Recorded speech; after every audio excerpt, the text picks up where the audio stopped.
Alors, dans Hébreux 6, il est écrit ceci, versets 1, 2 et 3. C'est pourquoi. Alors, dès le départ, je vous fais bien remarquer le c'est pourquoi. Quand on dit c'est pourquoi, ça veut dire que ça fait référence à tout ce qui s'est passé avant. C'est pourquoi, laissant les éléments de la parole de Christ, tendons à ce qui est parfait, sans poser de nouveau le fondement du renoncement aux œuvres mortes, de la foi en Dieu, de la doctrine des baptêmes, de l'imposition des mains, de la résurrection des morts et du jugement éternel. C'est ce que nous ferons si Dieu le permet. Donc l'auteur, là, il part du principe que il faut poser le fondement, celui qui vient de nommer, mais il ne faut pas rester sur le fondement. Il faut aller plus loin, il faut bâtir dessus et tendre à ce qui est parfait. Ce qui est parfait, c'est Jésus. Jésus en nous pleinement manifesté. Mais Jésus en nous ne sera jamais pleinement manifesté si le fondement n'est pas là. Alors je fais référence à ce qu'il vient de dire. Il dit par exemple au chapitre 5, verset 11, « Nous avons beaucoup à dire là-dessus. » Il parlait de Jésus comme souverain sacrificateur selon l'ordre de Melchizedek et tout ce que ça représente, etc. Et des choses difficiles à expliquer parce que vous êtes devenus lents à comprendre. Vous, en effet, qui depuis longtemps devriez être des maîtres, vous avez encore besoin qu'on vous enseigne les premiers rudiments des paroles de Dieu. Vous en êtes venus à avoir besoin de lait et non d'une nourriture solide. Depuis longtemps, ils auraient dû passer de l'état de bébé à l'état d'adulte et passer de l'état de personnes nourries au lait à des personnes nourries de la bonne parole solide. Et non d'une nourriture solide. Or, quiconque, le mot c'est donc d'une viande solide. Or, quiconque en est au lait n'a pas l'expérience de la parole de justice. Là, je suis à Hébreux 5, verset 13. Quiconque en est au lait n'a pas l'expérience de la parole de justice, car il est un enfant. Mais la nourriture solide est pour les hommes faits, adultes, mûrs, hommes et femmes, pour ceux dont le jugement est exercé par l'usage à discerner ce qui est bien et ce qui est mal. C'est pourquoi, laissant les éléments de la parole de Christ, tendons à ce qui est parfait, sans poser de nouveau le fondement. Alors je vais passer un moment à voir un peu ce fondement pour voir où nous en sommes. Et si le fondement est bien établi dans nos cœurs. Et ensuite, nous pourrons dire, maintenant, je sais que le fondement est posé, je tends à ce qui est parfait. Je ne vais pas bâtir sur du sable, je vais bâtir sur un fondement solide. Si je bâtis sur du sable, la maison s'écroule. Celui qui bâtit sur du sable, c'est celui qui désobéit à la parole ou qui ne peut pas, ou par ignorance ou par incrédulité, s'appuyer sur quelque chose de solide, sur le rocher. Si tu bâtis sur le rocher, ta maison va tenir debout. Quel que soit le temps, elle va tenir. La tempête peut venir, le vent peut souffler, la tempête peut souffler, la pluie peut tomber. Elle est bâtie sur le roc, elle ne bougera pas. Donc tu peux tendre à ce qui est parfait. Alors, quels sont ces rudiments ou ces éléments de base? Il commence par dire, et c'est le début, le renoncement aux œuvres mortes. Le renoncement aux œuvres mortes ne peut se faire que par notre mort et notre résurrection en Christ. Et notre compréhension par la foi de cette position que nous avons en Christ. Et j'aimerais encore revenir là-dessus ce soir, parce que c'est la base. La foi vient de la parole de Dieu et la parole de Christ, c'est ce qu'on entend dans le cœur, dans l'esprit. De la foi en Dieu, tout par la foi, puisque le renoncement aux œuvres mortes se fait par la foi en Christ, la foi en Dieu, et tout l'héritage céleste, c'est par la foi. Cette foi qui vient de la prédication de la vérité, de la parole. Donc vous voyez, ça forme un tout. Le renoncement aux œuvres mortes, c'est la prédication de l'Évangile qui nous fait rentrer par la foi dans la mort et la résurrection en Christ. La foi en Dieu pour recevoir l'ensemble de l'enseignement de la parole, l'intégrer en nous par la foi et agir conformément à la foi sur ces paroles du Seigneur. La doctrine des baptêmes, c'est le baptême d'eau par immersion et c'est le baptême du Saint-Esprit, sans lequel il n'y a pas de vie de sanctification possible, de vie vraiment sanctifiée dans le Seigneur. L'imposition des mains, c'est la doctrine de base, l'imposition des mains.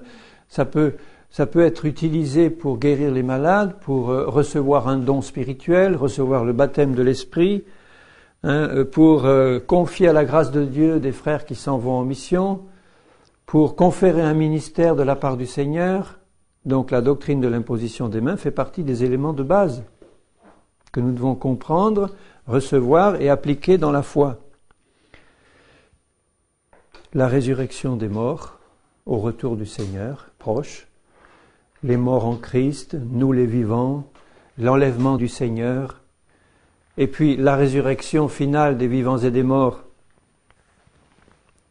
à la fin des 1000 ans et le jugement éternel. Tout ceci doit être compris, doit être reçu dans la foi, doit être vécu dans la foi avant de pouvoir passer à la nourriture solide, c'est-à-dire la nourriture solide qui vient d'expliquer dans Hébreux.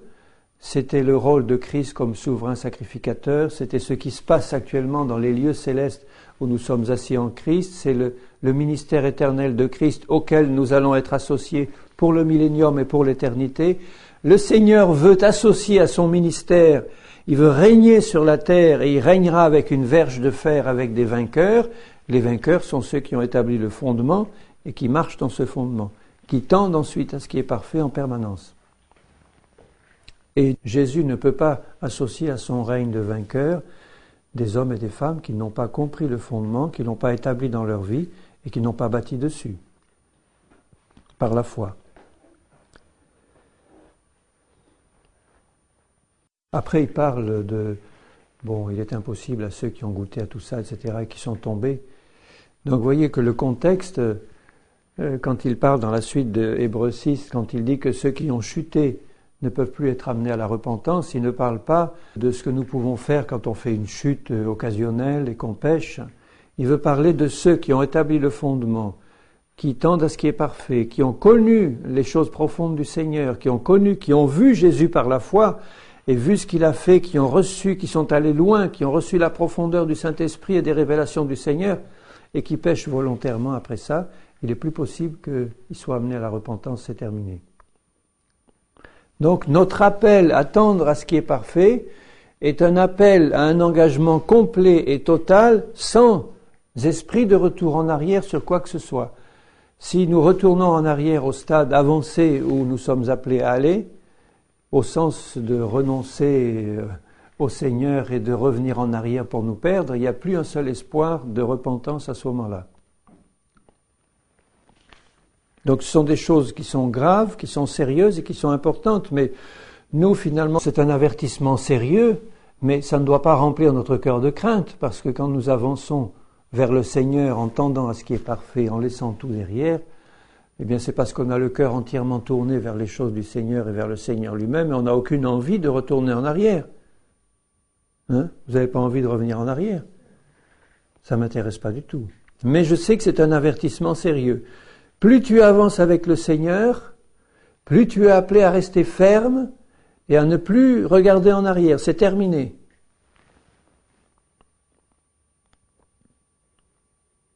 Et plus nous sommes avancés dans la perfection, plus la moindre désobéissance sera châtiée sévèrement par le Seigneur, comme dans le cas de Moïse.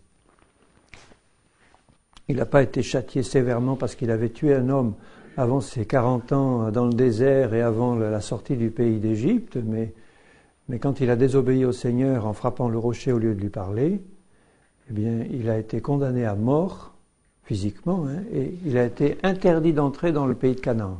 Terminé. Malgré ses supplications, c'était plus possible. Donc vous voyez que le Seigneur est indulgent envers ceux qui sont au lait, et il devient de plus en plus exigeant à mesure que nous avançons, parce qu'il sait que s'il est exigeant, c'est que nous pouvons répondre à ces exigences-là. Ce n'est pas un fardeau pesant qu'il met sur nous en disant plus on va avancer, plus on va être soumis à un joug terrible. C'est pas du tout ça, c'est exactement le contraire, c'est plus on avance avec le Seigneur et plus on reçoit de lui des choses qui nous établissent en lui et qui nous établissent dans sa parole, et plus on a des responsabilités, mais plus on a des armes puissantes pour pouvoir avancer avec Jésus. C'est pourquoi les anges, donc Lucifer et les anges qui voyaient Dieu face à face, qui avaient part au ciel, au Saint-Esprit, au royaume céleste, et qui ont chuté, ne peuvent plus jamais être amenés à la repentance parce que eux voyaient Dieu face à face et ils goûtaient pleinement à toutes ces choses parfaites auxquelles nous ne goûtons pas encore si nous ne sommes pas encore arrivés à la perfection. Mais plus nous allons avancer dans la vision de Dieu et de son plan pour nous, plus notre responsabilité sera grande. Alors je reviens à Romains. Je reviens au chapitre 6 de Romains pour rappeler quelques vérités concernant le renoncement aux œuvres mortes. Il est absolument nécessaire, bien-aimés, que nous marchions en permanence par l'Esprit. Si nous sommes au lait encore, le Seigneur va peut-être se montrer indulgent envers nous parce que nous marchons encore moitié par la chair, moitié par l'Esprit, ou 3/4 dans la chair et 1/4 dans l'esprit, mais la volonté du Seigneur, c'est que nous puissions, le plus rapidement possible, apprendre à marcher par l'esprit, et Dieu voudrait que nous puissions apprendre à marcher par l'esprit le premier jour de notre conversion. Et je suis sérieux en le disant. Parce que marcher par l'esprit, c'est pas quelque chose qui nécessite des années et des années d'apprentissage.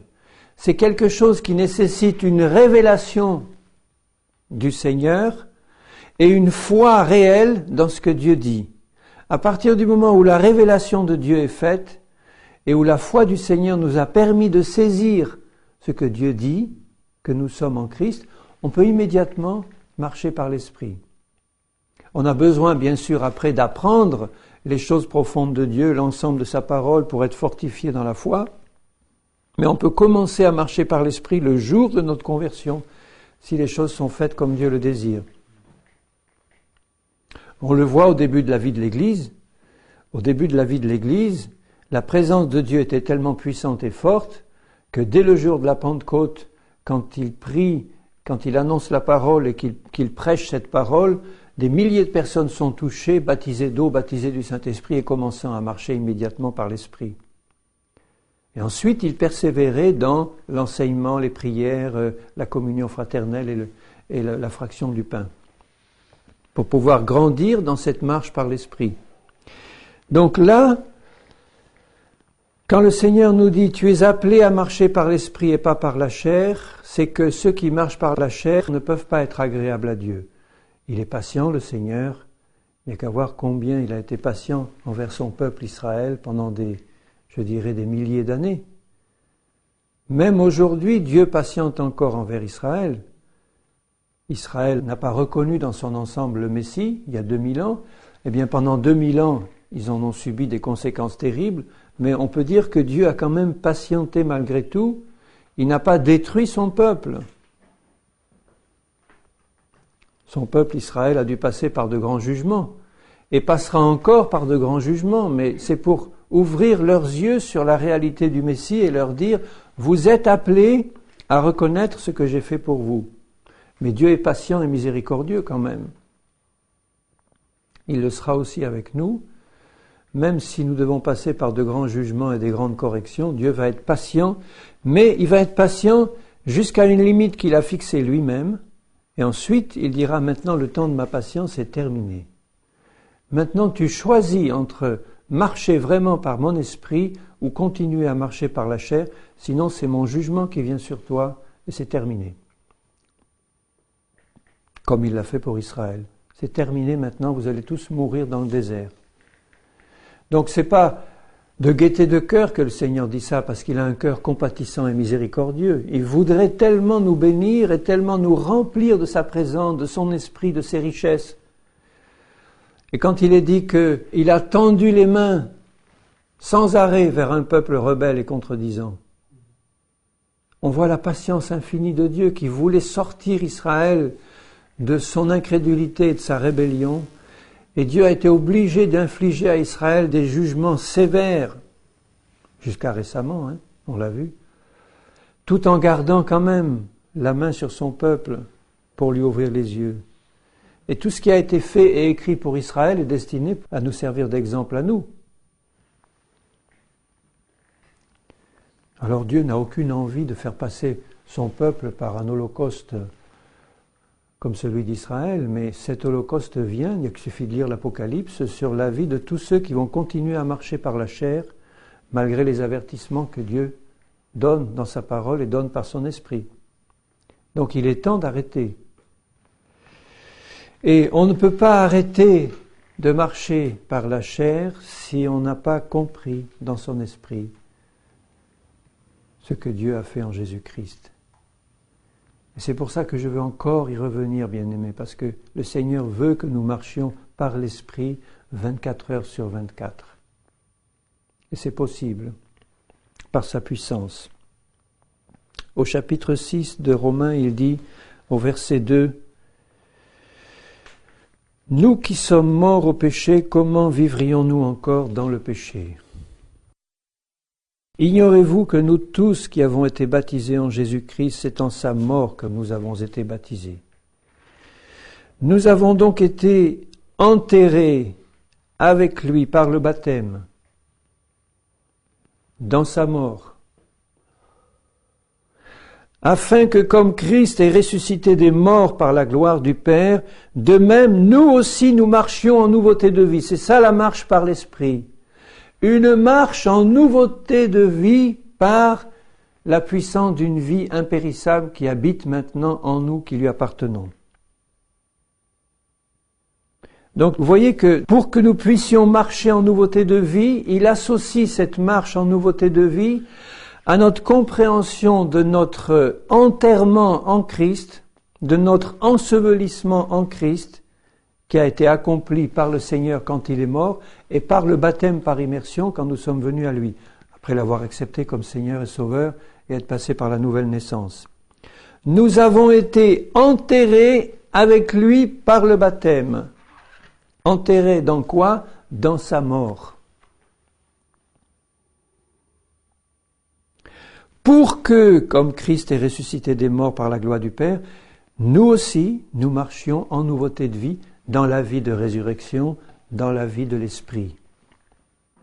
En effet, si nous sommes devenus une même plante avec lui par la conformité à sa mort, ça veut dire si tu as bien compris dans ton esprit, si tu as bien compris ce que Jésus a fait de toi quand il est mort, il t'a placé en lui et il t'a fait mourir en lui, si tu as accepté ça, si tu as reconnu ça,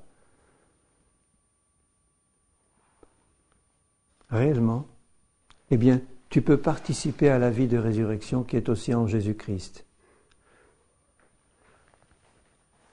Sachant que notre vieil homme a été crucifié avec lui, ce vieil homme pourri qui est incapable de faire quoi que ce soit de bien, qui ne fait que ce qui est désagréable au Seigneur, qui ne peut même pas être agréable à Dieu, sachant que notre vieil homme a été crucifié avec lui pour que le corps du péché soit détruit.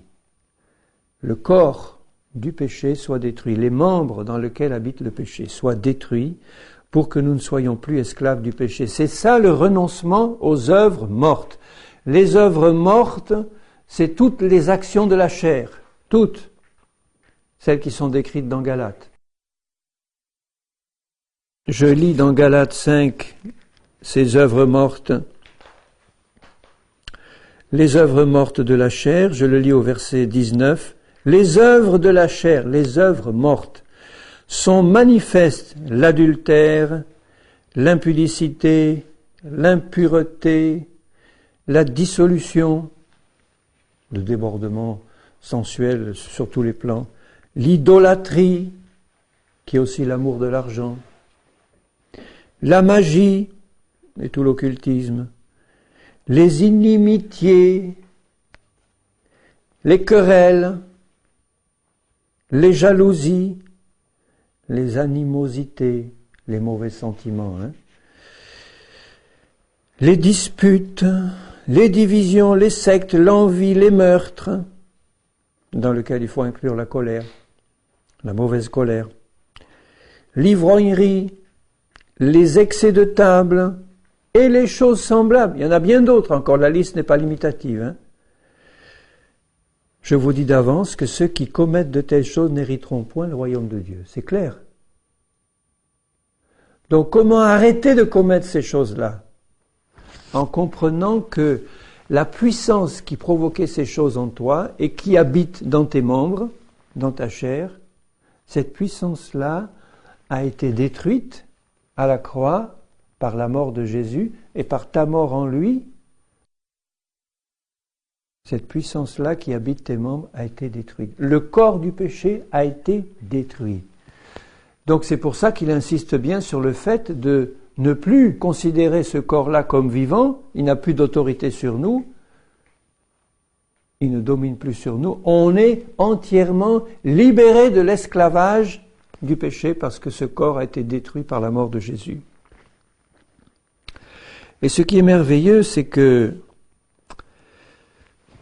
je le relisais encore ce matin, là. Je l'ai lu, je ne sais pas combien de fois, mais ça a été comme une révélation encore nouvelle. Je dis, mais Seigneur, mais plus je pénètre par ton esprit dans ces paroles, plus un voile nouveau s'ouvre. Et je dis, mais il y a... J'ai pas de mots pour décrire la gloire de la révélation de la parole de Dieu quand tu prends simplement la peine de la lire avec un cœur assoiffé devant le Seigneur. Le Saint-Esprit te donne des révélations. Tu peux lire ça 100 fois. 100 fois tu recevras une lumière supplémentaire du Seigneur et ça va te faire du bien. Alors, au verset 7, il dit « Car celui qui est mort est libre du péché. » Si nous sommes morts avec Christ, nous croyons que nous vivrons aussi avec lui, sachant que Christ, ressuscité des morts, ne meurt plus. Donc celui qui habite en nous est passé à notre place à la mort, il ne peut plus mourir parce qu'il est ressuscité, et il habite en nous et il nous donne cette puissance de vie, de résurrection qui habite en nous et qui est prête à nous guider dans la vie de l'esprit dont nous avons tant besoin. La mort n'a plus de pouvoir sur lui. Mets ton prénom là, la mort n'a plus de pouvoir sur moi. La mort n'a plus de pouvoir sur toi. Parce que Dieu le dit tout simplement.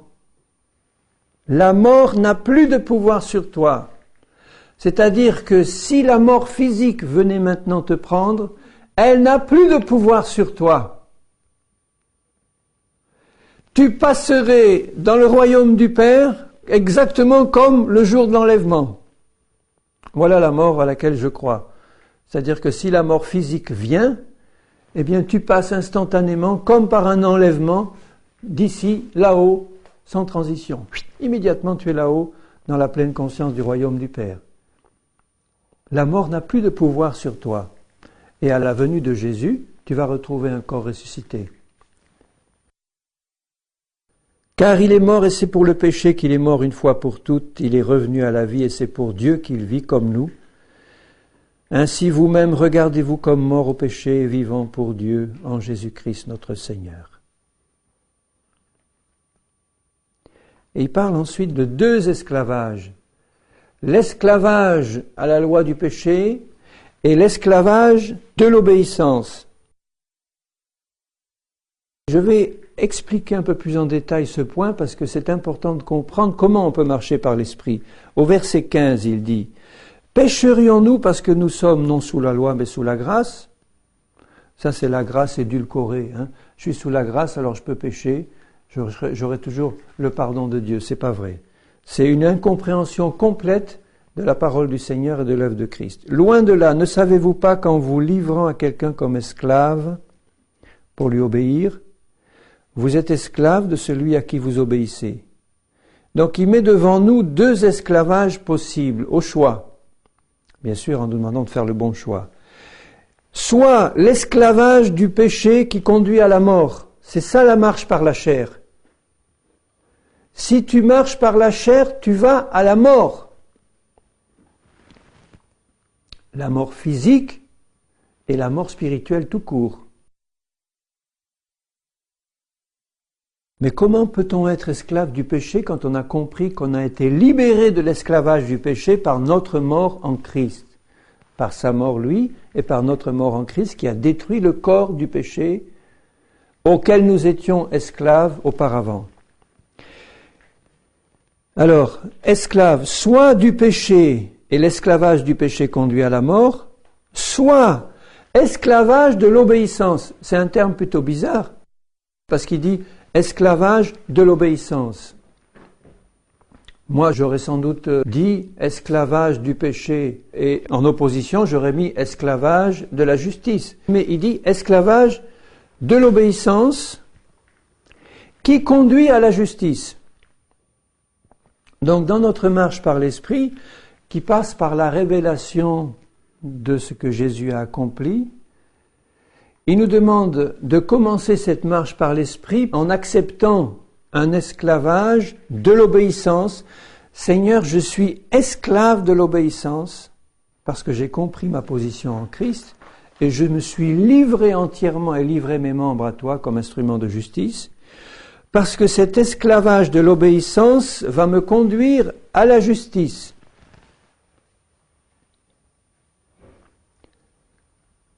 L'esclavage de l'obéissance, c'est l'esclavage de l'obéissance à l'esprit de la loi. Parce que l'esclavage de l'obéissance à la lettre de la loi, c'est la mort. Mais c'est l'esclavage de l'obéissance, pourquoi ? Il va mieux l'expliquer au chapitre 7. Parce que Dieu va inscrire sa loi dans mon esprit et ayant inscrit sa loi dans mon esprit, je ne suis plus soumis à l'obéissance de la lettre, mais je vais marcher par la révélation de la parole et de la loi de Dieu que le Saint-Esprit fait dans mon cœur, puisqu'il l'a inscrite sur les tables de mon cœur. Et c'est cette compréhension spirituelle de la loi de Dieu qui est inscrite dans mon cœur qui va me permettre de marcher selon l'esprit de la loi et plus selon la lettre. Et pour ça, je me rends esclave de l'obéissance, puisque cette parole est inscrite dans mon cœur. Elle est inscrite dans mon cœur, eh bien, je suis esclave de cette loi, de cet esprit qui est dans mon cœur. Doulos, ça veut dire esclave. Un esclave, c'est celui qui est pieds et poings liés entre les mains et la volonté de son maître. Et nous sommes esclaves d'amour du Seigneur. On a eu la révélation de l'œuvre de Jésus et de l'amour de Jésus pour nous. Eh bien, je me suis livré entièrement à lui de tout mon cœur parce qu'il m'a racheté par son sang. Il m'a donné un esprit nouveau, il a inscrit sa loi dans mon esprit et il me demande d'obéir, d'être esclave de l'obéissance. Ce n'est qu'en étant esclave de l'obéissance, ça veut dire que le Saint-Esprit va m'apprendre à reconnaître cette loi qui est inscrite dans mon cœur. Chaque fois que je vais lire la Bible, il va y avoir un écho, une résonance de cette loi qui est aussi inscrite dans mon cœur par le Saint-Esprit. Ça va être une joie, une soif et une joie de lire cette parole. Pourquoi c'est une joie ? Parce que la même parole que je tiens dans mes mains, Dieu l'a inscrite par son esprit dans mon cœur. Et il y a une résonance, je l'ouvre et immédiatement le Saint-Esprit m'enseigne la même loi, me la révèle. Elle est inscrite dans mon cœur. Il y a un accord complet entre cette loi qui est dans mon cœur et celle que je lis, qui m'est révélée par le Seigneur, qui est la même. Et le Seigneur a besoin que je sois esclave de l'obéissance. Dès que le Saint-Esprit ouvre mes yeux, dès que le Saint-Esprit me montre l'œuvre de Christ, me montre la loi de Dieu, ce qu'il demande de moi, comme elle est inscrite dans mon cœur, il demande l'esclavage de l'obéissance. C'est cet esclavage de l'obéissance qui me permet d'atteindre une justice parfaite, parce que ma vie sera constamment en accord avec la loi de Dieu qui est inscrite dans mon cœur, qui m'est révélé par le Saint-Esprit. Et comme je suis esclave de l'obéissance, je ne vais pas rechigner à marcher selon les indications de cette loi de Dieu qui est dans mon cœur. Je vais marcher de plus en plus par l'Esprit, parce que l'Esprit de Dieu qui est en moi va me conduire, va me guider, va me révéler sa parole, va m'introduire dans les œuvres du Seigneur. Et on voit bien ceux qui marchent vraiment par l'Esprit, dans quelle paix ils sont, parce qu'ils savent que le Saint-Esprit conduit leur vie dans les moindres détails, que ce soit pour une visite, que ce soit pour faire ci, que ce soit pour faire n'importe quoi. Ils ont appris peu à peu à reconnaître cette voix de l'Esprit qui est conforme à la parole, qui est conforme à la loi de Dieu inscrite dans nos cœurs.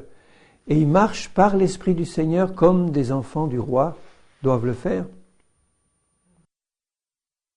Esclave de l'obéissance qui conduit à la justice. Et alors, il va plus loin. Grâce soit rendue à Dieu, verset 17, de ce que, après avoir été esclave du péché, vous avez obéi de cœur.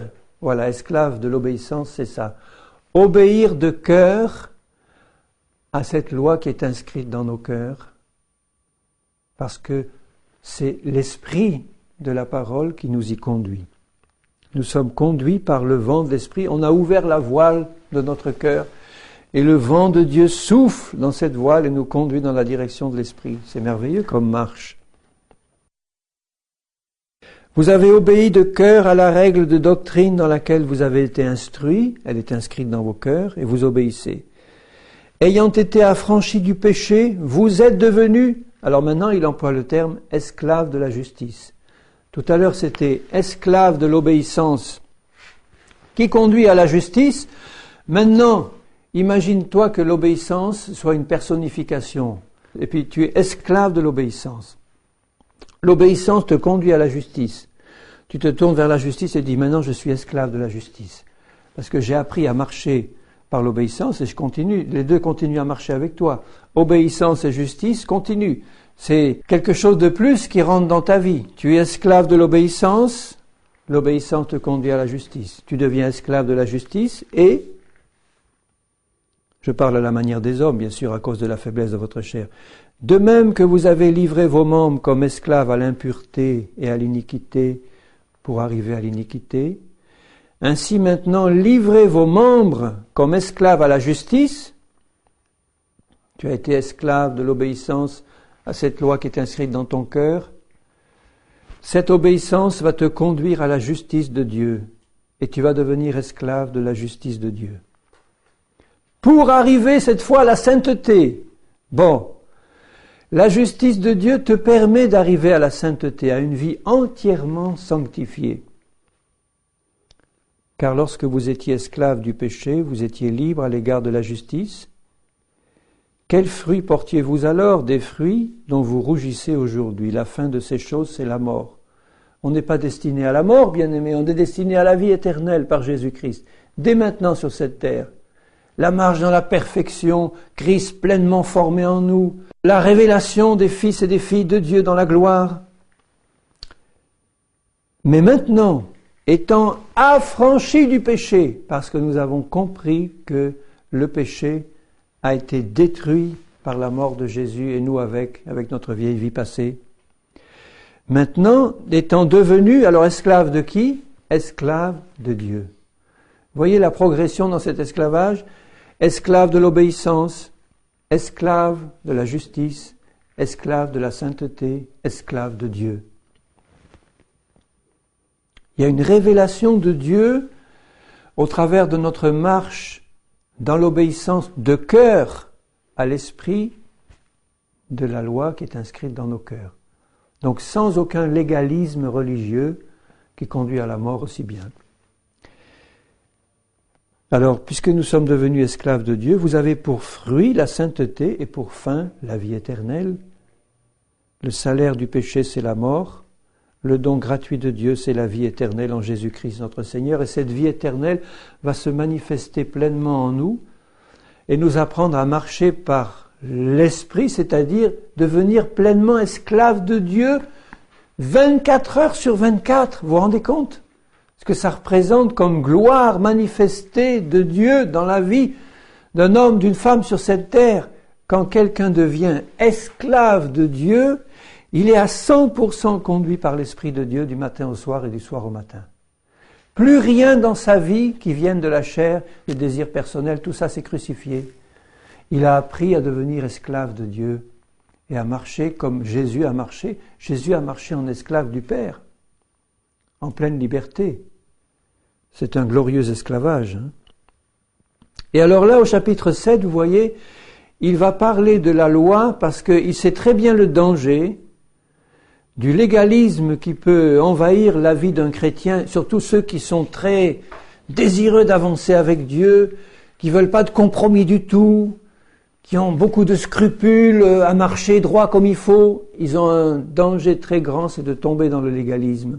C'est-à-dire de ne prendre que la lettre de la loi et de dire il est écrit ceci, il faut faire cela. Si tu es dans la foi, tu prends pas de médicaments. Ça, c'est le conseil qu'on donne aux autres.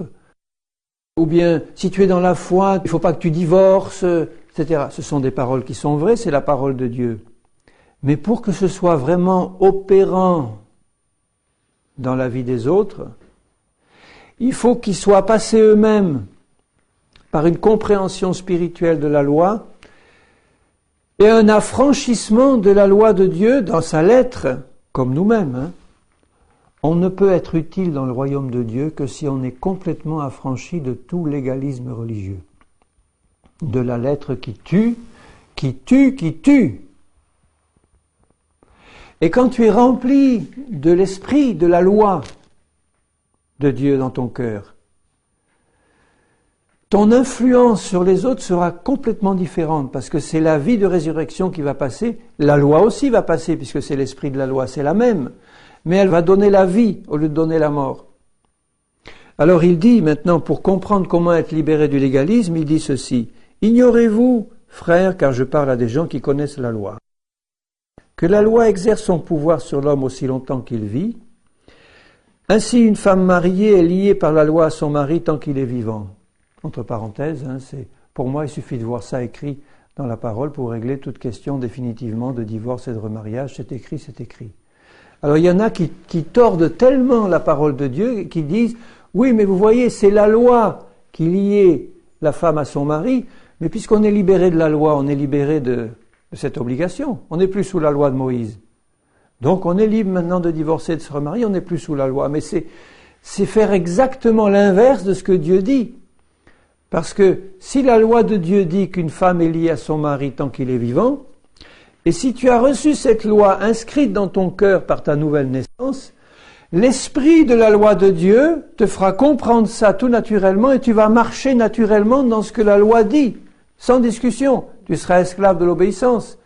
Non pas parce que tu obéis à la lettre de la loi. Ah, Dieu dit que une femme est liée à son mari tant qu'il est vivant, donc il faut que j'obéisse et puis je vais prendre un carcan sur moi, un joug terrible. Et je ne vais pas pouvoir tenir parce que je vais obéir à la lettre de la loi, et que, obéissant à la lettre de la loi, je vais me remettre sous le joug de la chair, et comme la chair ne peut pas obéir à Dieu, je vais chuter lamentablement tôt ou tard au premier virage. Donc il rappelle là un commandement de la loi, mais si le mari meurt, elle est dégagée de la loi qu'il a liée à son mari. Si donc du vivant de son mari elle devient la femme d'un autre homme, elle sera appelée adultère. Et il utilise ce commandement de la loi pour montrer quelle est notre relation entre nous et Christ dans une vraie marche par l'Esprit. En l'opposant à la marche légaliste de l'obéissance au commandement de la loi. Il dit ceci, « Si le mari meurt, elle est libérée de la loi, de sorte qu'elle n'est point adultère en devenant la femme d'un autre. De même, mes frères, vous aussi vous avez été par le corps de Christ mis à mort en ce qui concerne la loi, pour que vous apparteniez à un autre, à celui qui est ressuscité des morts, afin que nous portions des fruits pour Dieu. » Il parle des fruits de l'esprit, de la marche par l'esprit. Et il montre bien que si nous sommes liés à la loi dans une relation légaliste, nous ne pourrons pas porter des fruits pour Dieu. Il compare cette relation légaliste à un mariage. Il dit, imagine-toi que toi, tu sois une femme désireuse de servir le Seigneur de tout ton cœur, et que tu sois marié à un mari qui s'appelle la loi, et qui est un mari qui connaît très bien la parole de Dieu, qui est à 100% parfait, et qui est là tout le temps en train de te montrer tout ce que tu fais de travers. C'est un mari sévère, un mari parfait, un mari irréprochable. La loi de Dieu est parfaite, elle est irréprochable.